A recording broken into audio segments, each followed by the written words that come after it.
Gentlelady yields back. The chair is recognized. Mr. Hur, why did he do it? Why did Joe Biden, in your words, willfully retain and disclose classified materials? I mean, he knew the law. Been in office like 50 years. 5 decades in the United States Senate, chairman of the Senate Foreign Relations Committee, 8 years as vice president. He got briefed every day as vice president. He's been in the Situation Room. In fact, you know he knew the rules because you said so on page 226. President Biden was deeply familiar with the measures taken to safeguard classified documents. And Joe Biden told us he knew the rules. Mr. Armstrong said this earlier. Joe Biden was deeply familiar with it. You're exactly right, because he told us when Jack Smith goes after President Trump, Joe Biden says, how could this happen? What data was in those documents that could compromise sources and methods? It's irresponsible. So Joe Biden knew the rules. You know he knew the rules. And Joe Biden told us he knew the rules. So, Mr. Hur, why did he break them? Congressman, the conclusion as to exactly why the president did what he did is not one that we explicitly address in the report. The report explains my decision to the Attorney General that no criminal charges were warranted in this manner. I think you did tell us. I think you told us, Mr. Hur. Page 231, you said this. President Biden had strong motivations. That's a key word. We're getting to motive now. President Biden had strong motivations to ignore the proper procedures for safeguarding the classified information in his notebooks. Why did he have strong motivations? Because, next word, because he decided months before leaving office to write a book. To write a book, that was his motive. He knew the rules, he broke them because he was writing a book. And you further say, and he began meeting with the ghostwriter while he was still vice president. There's the motive. Mr. Hur, how much did President Biden get paid for his book? Off the top of my head, I'm not sure if that information appears in the report. It sure does. There's a dollar amount in there. You remember? I don't. It may be $8 million. If that's $8 million. Joe Biden had 8 million reasons to break the rules. Took classified information and shared it with the guy who was writing the book. That's why he did. He knew the rules, but he broke them for $8 million in a book advance. But you know what? It wasn't just the money. Joe Biden, here's this page 231, very next page. Joe Biden, in your report, Joe Biden viewed his notebooks as an irreplaceable, contemporaneous record of the most important moments of his vice presidency. He'd written this all down for the book, for the $8 million. And the next thing you say in your report is, quote, such a record would buttress his legacy as a world leader. You know what this is? It wasn't just the money. It wasn't just $8 million. It was also his ego. Pride and money is why he knowingly violated the rules.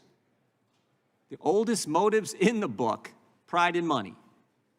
You agree with that, Mr. Hur? You wrote it in your report. That language, and it does appear in the report, and we did identify evidence supporting those assessments. You also had another interesting statement in your report. You said Joe Biden, I want to make sure I get this right, viewed himself as a man of presidential timber. Remember that statement, Mr. Hur? I believe that does appear in the report, at least in the executive summary. I think this is interesting, because here's the scary part. Page 200. I said this earlier in my opening statement. Page 200, Joe Biden, this is a quote, Joe Biden risked serious damage to America's national security when he shared information with his ghostwriter. Shared it with his ghostwriter, the guy who was helping Joe Biden get $8 million. And oh, by the way, Mr. Hur, what did that ghostwriter do with the information Joe Biden shared with him on his laptop? What did he do after you were named special counsel? Chairman, if you're referring to the audio recordings that Mr. Zwanitzer created of his conversations with exactly Mr. Biden, what I'm referring to. He slid, if I remember correctly, he slid those files into his recycle bin on his computer. Tried to destroy the evidence, didn't he? Correct. The very guy who was helping Joe Biden get the $8 million, Joe Biden had used the motive for Joe Biden to disclose classified information, to retain classified information, which he definitely knew was against the law. When you get named special counsel, what's that guy do? He destroys the evidence. That's the key takeaway in my mind. That's the key takeaway. I yield back. But I'm going to yield to Chairman Jordan the rest of my time. Thank the gentlelady for yielding. Mr. Hur, during your one-year investigation, did you have communications with the White House and the White House counsel in particular? Yes. I think you had I got 5 letters that they, and they communicated with you regarding your investigation. Is that accurate? We received a number of letters from White House counsel's office and as well as the president's personal counsel. Right, they're either special counsel or personal counsel, I see, who signed the letters. And did the White House get the report before the report was made public? We did provide a draft of the report to the White House counsel's office and members of the president's personal counsel team for their review. No, I understand. And did the White House then, once they got the report before it went public, did the White House try to weigh in with your investigation on elements of that report and frankly get the report changed?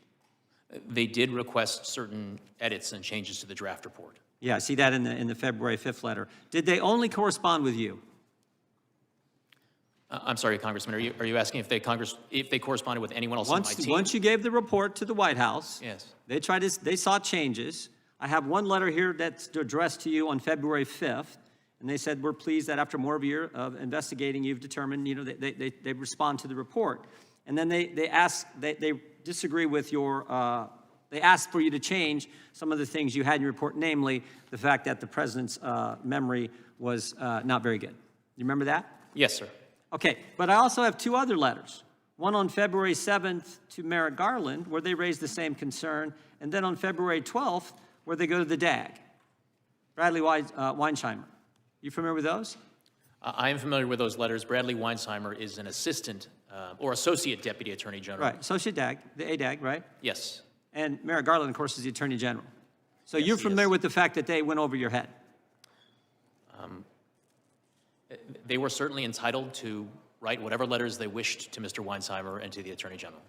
I just find that interesting. The White House they're communicating with you throughout this one-year investigation, and then the White House says, "Oh, we're going to go to the principal's office, and we're going to talk about Mr. Hur's report." Do you find that interesting?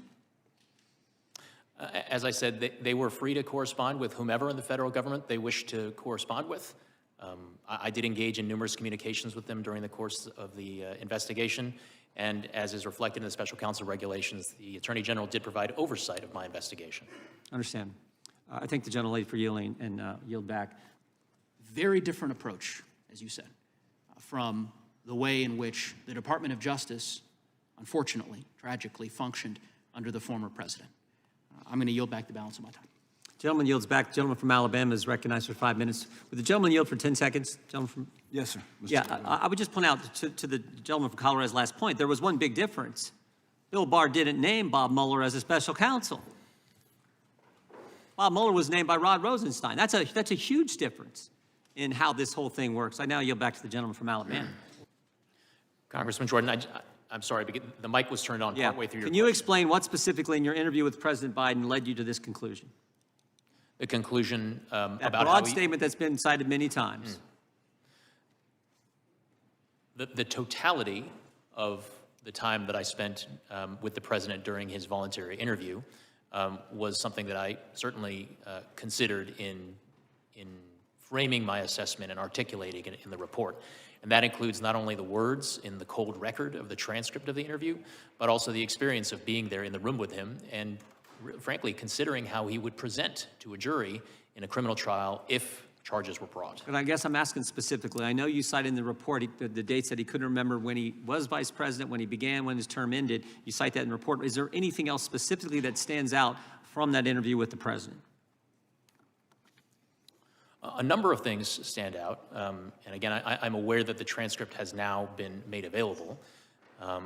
I do provide certain examples in my report of significant, personally painful experiences about which the president was unable to recall certain information. I also took into account the president's overall demeanor in interacting with me during the 5+ hour voluntary interview. So it was a wealth of details about being there in the moment with the president, including his inability to recall certain things. And I'll also say, as reflected in the transcript, the fact that he was prompted on numerous occasions by the members of the White House counsel's office. I read that. The brief look I had at the transcript this morning, because we just got it this morning, I saw some of that. Chair now recognize the gentlelady from So I'm going to start with the gentleman from Kentucky is recognized. Yield to the chairman. I thank the gentleman for yielding. Mr. Hur, are you opposed to the U.S. Congress having access to the audio tapes of the people you interviewed during your investigation? Chairman, I am not in a position to articulate an opinion one way or the other. That is not really up to me. I'm a former employee of the Department of Justice. I would refer you to the White House and DOJ leadership. You're an accomplished lawyer. Is there any reason why we shouldn't, why the United States Congress shouldn't have access to the same information you had access to and that was the basis of your decision? Chairman, it is not for me to opine on what materials. Well, the Justice Department released the transcripts the day of the hearing. It'd been nice if we'd had them at a more, I think, a better time for the committee to prepare for our questioning for you. They released them today. The White House and the Justice Department released them today. It'd be nice if we actually had the audio tapes too. Again, is there any reason why you can see why the American people and their representatives in the United States Congress should not have access to those tapes? Chairman, what I can tell you is that my assessment that went into my conclusions that I described in my report was based not solely on the transcript. It was based on all of the evidence, including the audio recordings. Great point, and that's where I was going. So this was valuable evidence for you as the special counsel named to investigate this issue, valuable evidence for you to reach your conclusion, and the statements you put in your report. And all I'm asking is, shouldn't the United States Congress have access to that same information? Chairman, again, it is not for me to weigh into what information Congress should or should not have, but what I will tell you is that the audio recordings were part of the evidence, of course, that I considered in coming to my conclusions. I will yield back to the gentleman for Kentucky and hopefully can yield to the gentleman from North Dakota. Gentleman yields back. Gentleman from Virginia is recognized. Yield to the chairman briefly. I think the gentleman for yielding, I'm just pointing out Mr. Ivey raised the issue of transcripts. He has complete access to every transcript that we have done in a congressional investigation. He can go, he could show up for all the depositions, like frankly, I show up for most of those. So he has complete access to that. What we don't have is access to the transcripts of all the witnesses. We only have Mr. Biden, and we don't have access to the audio tapes of all the witnesses, which is Will what the we're gentleman seeking. yield? It's not my time. I yield back to the gentleman from Virginia. You're speaking, but it's not your time. It's my time. You yield it to me. Gentlelady yields back. The gentleman from South Carolina is recognized. Mr. Chairman, I'll yield to you such time as you may consume, sir. Oh, I appreciate the gentleman yielding. Mr. Hur, why did the White House lawyers go look in the first place? My understanding is they went to the Penn Biden Center. Why'd they go look in the first place? I mean, look for classified, mishandling of classified, look for classified documents. Why'd they do it? What we identified through our investigation was that at a certain date, members of the president's staff went to the Penn Biden Center in order to get a better handle on what the information, what kinds of evidence and what kinds of materials were at the Penn Biden Center. Were they specifically looking for potential documents that were classified, or was it a broader initial look? My understanding is that it was a broader initial look, and I'm looking at Chapter 14, page 257 of my report about a visit in Right. March 2021 to the Penn Biden Center. Okay. In March. In March of 2021. And was this after the Justice Department began their investigation into President Trump? I confess I don't have the date of the beginning of the investigation into President Trump at hand, Chairman. I believe it was the same month. I mean, I believe it was after. So I was just curious of that. Now, one other thing I think is important for folks to understand is President Biden had this information everywhere. I mean, you said they initially went to the Penn Biden Center. Which location was it at? Do you remember when they initially did their look? Was it at the transition office? Was it at the temporary Penn Biden Center in Chinatown? Or was that at its current location where the Penn Biden Center currently sits here in, final location, I guess, in D.C.? You remember? I believe the visit that I referenced in March 2021 that's described on page 257 was to the Penn Biden Center's permanent and current location. Permanent and current. So there were three places, those three places classified information was at. Is that fair to say? That's correct. The initial transition office, immediately after the end of the vice presidency, the Penn Biden Center's temporary office, and then the Penn Biden Center's permanent office. Okay. So those, and then you had the University of Delaware Library, the University of Delaware Biden Center, right? So that's 5 total. And then you had multiple places in his home. Correct. The garage, the den, the office upstairs, and the office downstairs. Correct. So what is that? That's like 9 different places. I've lost count, sir, but Yeah, that exactly. sounds right. It's everywhere. And it was documents over a 50-year time frame. And then by comparison, because the Democrats want to keep comparing to President Trump's classified document right at his home with Secret Service protection. I don't know that they're anywhere else, were they? I'm not aware of other locations, President. Yeah. I think that's an important distinction. I would yield back to the gentleman for South Carolina. Appreciate him yielding.